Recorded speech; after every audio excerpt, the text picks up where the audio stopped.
જય માતાજી, ઓમ નમઃ શિવાય મિત્રો। તો આજે આપણે બનાવશું દશેરાની સ્પેશિયલ મીઠાઈ। તો સ્પેશિયલ મીઠાઈ બનાવવા માટે આપણે લઈ લઈએ દૂધ।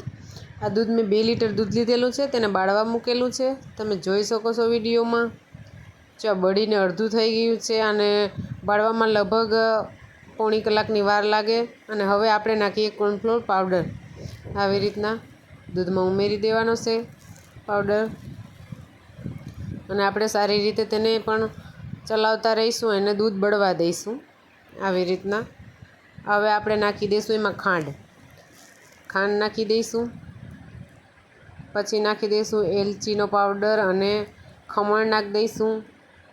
જે આપણે સૂકું ખમણ જે ટોપરાનું આવે તે નાખી દઈશું અને 1 ચમચી ઘી નાખી દઈશું। તળિયે ચોટે ને માટે તે માટે ઘી નાખી દઈશું અને આપણે તેને હલાવતા રહીશું આવી રીતના। પછી આપણે એક પ્લેટ તૈયાર કરી લઈશું। તેને ઘી લઈ અને તેને ઘી નાખી દઈશું અને પ્લેટ તૈયાર કરી લઈશું આવી રીતના। આપણું મિશ્રણ પણ તૈયાર થઈ ગયું છે। આપણે 2 ભાગ કરી લઈશું અને 1 ભાગ આપણે પાથરી લઈશું જે પ્લેટ આપણે તૈયાર કરી એમાં આવી રીતના। આપણે પાથરી લઈશું અને જે બીજો ભાગ છે તેને પણ આપણે કોકો પાવડર નાખી અને સારી રીતે મિક્સ કરી લઈશું।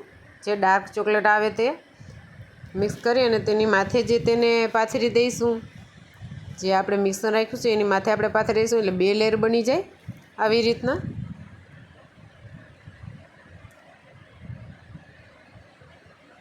જો આપણે પાથરી દઈશું, હવે તેના માટે ડ્રાયફ્રૂટ નાખી દઈશું અને તેને કલાક 1 રેસ્ટ થવા દઈશું આવી રીતના। જો આપણે કલાક પછી આપણે તેના પીસ પાડી લઈએ આવી રીતના। આપણે તે જેવું મનપસંદ જો કેવી સરસ મજાની બરફી બનીને તૈયાર થઈ ગઈ છે। તો તમે પણ બનાવજો। તો બધાય મિત્રોને હેપી દશેરા।